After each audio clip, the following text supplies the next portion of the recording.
E aí, conectados? Eu sou a Fernanda e a gente vai conhecer juntos a história do Santo do Titanic. Roda a vinheta!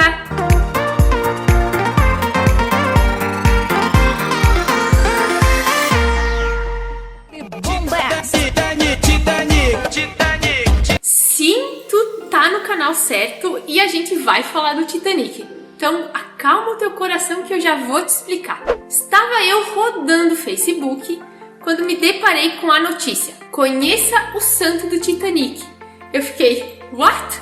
Como assim? Tipo, Titanic, o do filme? Sim, o Titanic do filme. Então acompanha aqui pra te ver que história incrível é a do padre Thomas Byles.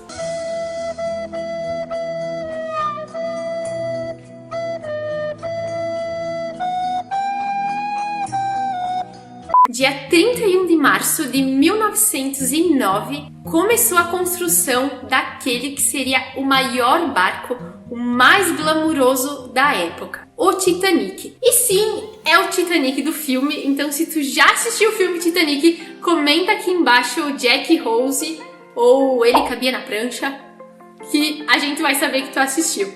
Em Belfast, na Irlanda do Norte, deu um boom em toda a comunicação em toda a região, porque essa seria a maior construção de um barco da época. O maior transatlântico do mundo foi uma encomenda de uma companhia americana, e que na época o dono dessa companhia, um dos homens mais ricos e que tinha mais posses. A propaganda do Titanic, quando ele começou a ser construído, é que ele seria o mais glamuroso, mais cheio de frufru da época. Para vocês terem uma ideia, o seu planejamento foi para que ele tivesse 4 chaminés. Só que, na verdade, só 3 eram funcionantes. Uma era falsa, só para dar mais glamour e mais tamanho para o barco. Então ele estava sendo muito esperado, porque a alta sociedade queria inaugurar ele com uma viagem que veio a acontecer 2 anos depois. Em 1912 ele ficou pronto e ele tinha um comprimento de 269 metros, uma altura de 53,3 metros e ele pesava 46.300 e uns pouquinhos de toneladas. É muito, né? E ele tinha como capacidade 3.547 lugares para passageiros.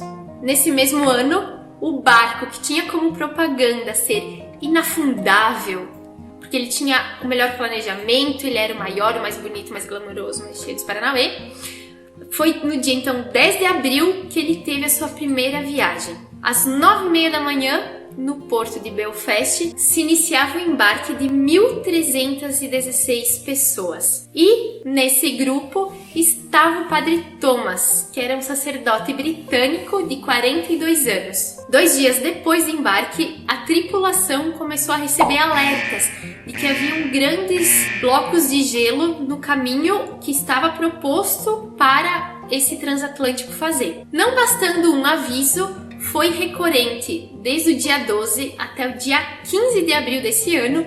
Muitos avisos de barcos diferentes chegavam até a central de comando do Titanic, avisando que seria muito prudente eles mudarem a rota. E então que no dia 15 de abril, ou seja, 5 dias após sair do porto, ele colide com um iceberg. A colisão aconteceu às 11h40 da noite. 25 minutos depois, meia-noite 5, já se iniciava a evacuação do navio, pois desde o momento que teve a colisão no iceberg, eles teriam apenas 2 horas para evacuar. E aí que entra em cena o padre Thomas, que estava indo para os Estados Unidos, Nova York, para celebrar o casamento do seu irmão.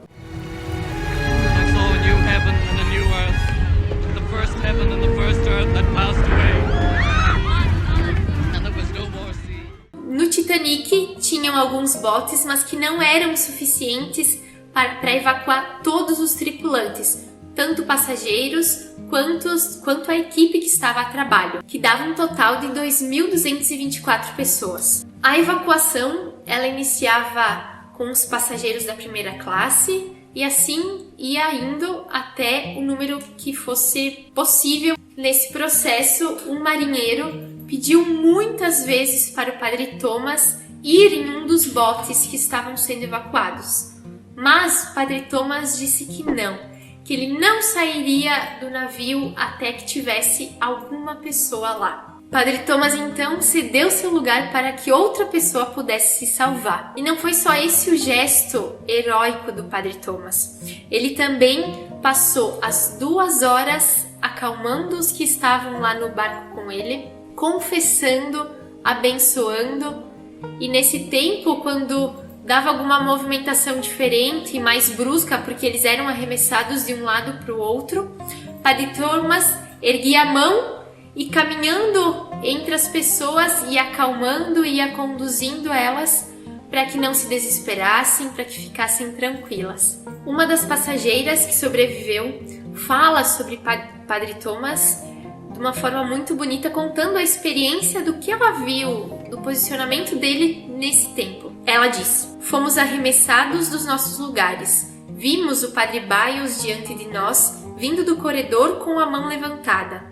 Nós o conhecíamos porque ele tinha nos visitado algumas vezes a bordo e celebrado a missa para nós justamente naquela manhã.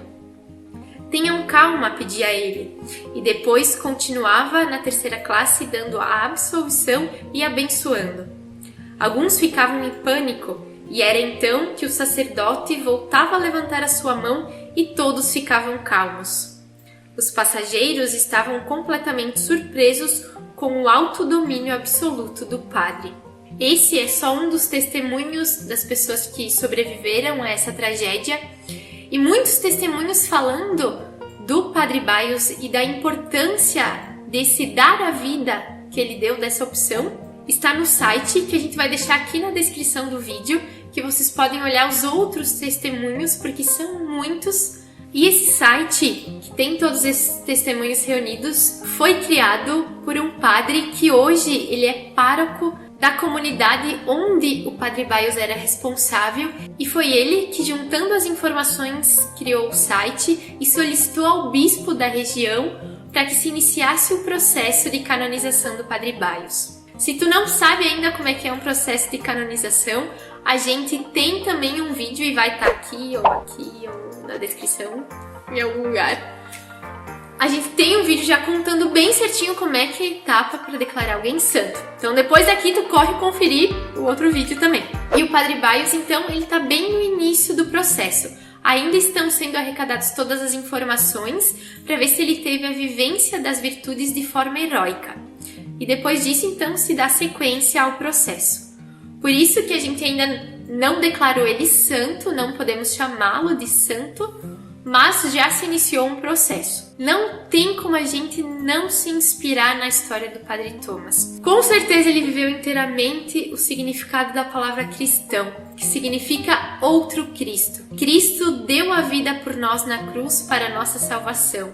E a exemplo de Cristo, o Padre Thomas deu a sua própria vida para salvar aqueles que estavam no bote, mas também aqueles que não puderam salvar a sua vida, mas com certeza tiveram um conforto espiritual. Que nós, a exemplo dele, também tenhamos a coragem de dar a vida pelo outro. Claro que a gente não precisa ir num barco que vai afundar para fazer isso, mas a gente pode, no nosso dia a dia, renunciar às nossas vontades, os nossos caprichos, e assim fazer o bem ao outro. Se tu gostou dessa história, se tu não conhecia, já curte o vídeo, já manda para alguém que tu sabe que vai gostar de conhecer a história do Padre Thomas, mas manda também para todo mundo que já assistiu o filme Titanic, porque eu acho que é muita gente, então tu já, manda para todo mundo. E se tu gostou do nosso vídeo e tá querendo assistir mais, nós temos várias playlists aqui no canal que tu pode acompanhar. Então até o próximo vídeo e valeu!